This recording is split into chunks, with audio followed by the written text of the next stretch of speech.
വയശ്റബൂനൽ അശ്രിബ കള്ള് കുടിക്കുന്ന ചെറുപ്പക്കാർ, കള്ള് കുടിക്കുന്ന ആളുകൾ തുടങ്ങിയാൽ പെൺകുട്ടികൾ വരെ കള്ള് കുടിക്കാൻ തുടങ്ങിയല്ലോ.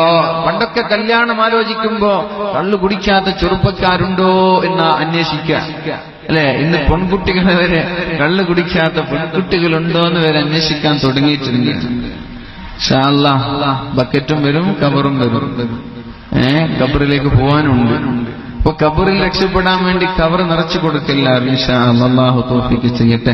എന്തോ ഒരു സ്ക്വയറിന്റെ കാര്യം പറഞ്ഞു, 6000 രൂപയാണ് ഇൻഷാ അല്ലാഹ് കബർ ജീവിതം രക്ഷപ്പെടാൻ വേണ്ടി നല്ലൊരു നിയത്തോടു കൂടി ആ സ്ക്വയറുകളൊക്കെ ഓരോ ആളുകളും ഏറ്റെടുക്കുക.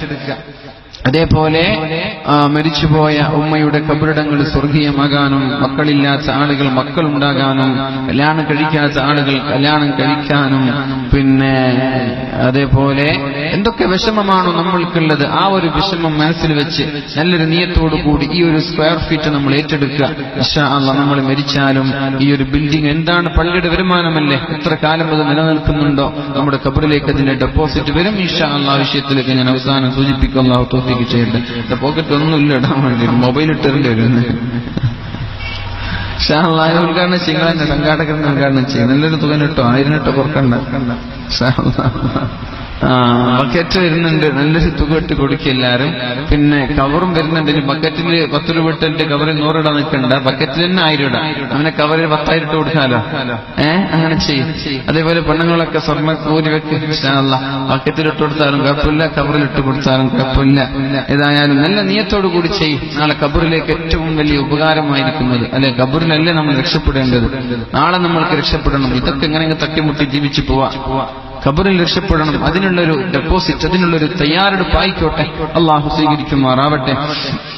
ഏതായാലും അല്ലാഹുവിന്റെ ഹബീബ് പറയാണ്, വഅശ്റബൂനൽ അശ്രിബ, കള്ള് കുടിക്കാൻ തുടങ്ങും. കള്ളൊക്കെ വ്യാപകമായില്ലേ, കള്ളു കുടിക്കാൻ. ഇന്നലെ ഒരു ചർച്ച, ഒരു പ്രപ്പോസൽ വന്നപ്പോ, ഒരു പുതിയാപ്പള അന്വേഷിച്ച ഒരാൾ വന്നപ്പോ പറഞ്ഞു കള്ളു കുടിക്കുന്നുണ്ട് എന്ന ഒരു ചർച്ചയുണ്ട് എന്ന് പറഞ്ഞപ്പോ ഒരാൾ പറഞ്ഞു, അതൊന്നും വലിയ കുഴപ്പമില്ലല്ലോ, സ്വഭാവം നന്നായാൽ പോരെ, കള്ളു കുടിച്ചാലൊന്നും കുഴപ്പമില്ല, സ്വഭാവം നേരുണ്ടെങ്കിൽ പോരെ എന്നൊരു ചർച്ച വന്നു.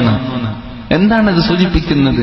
കള്ളൊക്കെ സർവ്വസാധാരണമായ അതൊന്നും വിഷയമല്ല, കള്ളു കുടിച്ചാലൊന്നും കുഴപ്പമില്ല എന്ന രീതിയിലേക്ക് നമ്മൾ മാറിപ്പോകുന്ന സഹോദരങ്ങളെ. ആ കാലമാണ് നമ്മുടെ കാലം. വയശ്റബൂനൽ അശ്രിബ ഫബാതു അലാ ശുർബിഹിം വലഹബിഹിം, അങ്ങനെ കള്ളു കുടിച്ച് മത്തായി പാട്ടുപാടി തോന്നിവാസങ്ങൾ ചെയ്ത് ആഘോഷങ്ങളുടെ തിമിർപ്പിൽ നീ അടിച്ചു പൊളിച്ചു നീ കിടന്നുറങ്ങിയാൽ അല്ലാഹുവിന്റെ ഹബീബായ റസൂലുള്ളാഹി സ്വല്ലല്ലാഹു അലൈഹി വസല്ലം പറയുകയാണ്, അല്ലാഹു തആല വറഖറദതൻ വഖനാസീർ, പന്നികളായി കോലം മറിക്കുമെന്ന് റസൂലുള്ളാഹി സ്വല്ലല്ലാഹു അലൈഹി വസല്ലം. അതുകൊണ്ട് അല്ലാഹുവിനെ പേടിച്ചുകൊണ്ട് നിർത്താനുള്ള സമയമായില്ലേ, അല്ലാഹുവിനെ പേടിച്ചുകൊണ്ട് ഒരു മാറ്റം വരാനുള്ള സമയമായില്ലേ. നമ്മളൊക്കെ നമ്മുടെ മക്കൾ നല്ലവരായി കാണണമെന്ന് ആഗ്രഹിക്കുന്ന ആളുകളല്ലേ. ഉപ്പമാരെ, ഉമ്മമാരെ, നിങ്ങളോട് ഞാൻ ചോദിക്കട്ടെ, നമ്മളൊക്കെ നമ്മുടെ മക്കൾ ഏറ്റവും നല്ല മക്കളായി മാറണമെന്ന് ആഗ്രഹിക്കുന്ന ആളുകളല്ലേ. അല്ലാഹുവിന്റെ ഹബീബായ റസൂലുള്ളാഹി തങ്ങൾ പരിശുദ്ധ ഖുർആനിലൂടെ ദുആ ചെയ്യാൻ പറഞ്ഞുവല്ലോ, റബ്ബനാ ഹബ് ലനാ മിൻ അസ്വാജിനാ വദുർരിയ്യാതിനാ ഖുർറത അഅ്യുനിൻ വജഅൽനാ ലിൽ മുത്തഖീന ഇമാമാ. ഇത് ദുആ ചെയ്യാറുണ്ടോ നമ്മളൊക്കെ? ഈ ദുആ നമ്മൾ ചെയ്യാറുണ്ടോ? റബ്ബനാ ഹബ് ലനാ, അല്ലാഹുവേ നീ ഞങ്ങൾക്ക് നൽകണം, മിൻ അസ്വാജിനാ വദുർരിയ്യാതിനാ, ഞങ്ങളുടെ ഭർത്താക്കന്മാരിൽ നിന്ന്, ഞങ്ങളുടെ ഭാര്യയിൽ നിന്ന് ഖുർറത അഅ്യുൻ, കൺകുളിർമയുള്ളതിന് നീ നൽകണം അല്ലാഹ്. കല്യാണം കഴിക്കാത്ത ചെറുപ്പക്കാരില്ലേ, അല്ലേ, നല്ല പെണ്ണ് വേണ്ടേ, ദുആ ചെയ്യണ്ടേ? റബ്ബനാ ഹബ് ലനാ മിൻ അസ്വാജിനാ വദുർരിയ്യാതിനാ ഖുർറത അഅ്യുൻ. ചെറുപ്പക്കാരാ, നല്ല പെണ്ണ് വേണോ? ഓരോ നിസ്കാരത്തിന് ശേഷവും ദുആ ചെയ്യേ, അല്ലാതെ ബൈക്ക് എടുത്തിട്ട് പോവണ്ട സ്കൂൾ വിടുമ്പോ. കാറുമെടുത്ത് പോവണ്ട, ബസ് സ്റ്റാൻഡിലിരുന്ന് കാത്തിരിക്കേണ്ട, നീ ദുആ ചെയ്യ്, അല്ലാഹു നിനക്ക് ഏറ്റവും നല്ലത് തന്നെ തരും. റബ്ബനാ ഹബ് ലനാ മിൻ അസ്വാജിനാ വദുരിയാതിനാ. അതേപോലെ പെണ്ണെ, നീയായിട്ട് പ്രണയിക്കാനോ നീയായിട്ട് പ്രപ്പോസ് ചെയ്യാനോ നിൽക്കണ്ട. ഉപ്പമാരും ഉമ്മമാരും പ്രപ്പോസ് ചെയ്യുന്നതിന് നീ സ്വീകരിക്ക്. നീ ഈ ദുആ ചെയ്തോ. ഓരോ നിസ്കാരങ്ങൾക്ക് ശേഷവും ഈ ദുആ ചെയ്തേക്ക്.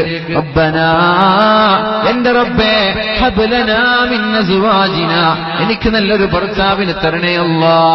ചെറുപ്പക്കാരാ, നീ ദുആ ചെയ്യേ, അല്ലാഹുവേ എനിക്ക് നല്ലൊരു ഭാര്യയെ താ.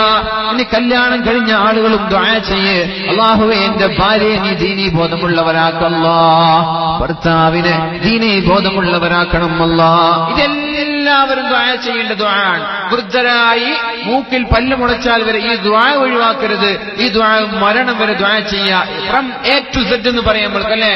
ചെറിയ കുട്ടി, 7 വയസ്സായ കുട്ടി മുതൽ മരണം വരെ ദുആ ചെയ്യേണ്ട ദുആണിത്.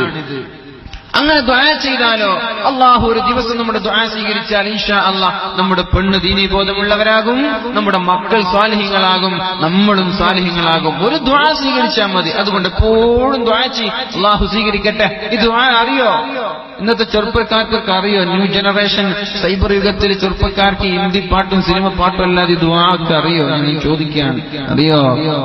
ഞാൻ കൈയൊന്നും പൊക്കിക്കുന്നില്ല, വെറുതെ എന്തിനല്ലേ കൈ പൊക്കി ബേജാറാവണ്ട.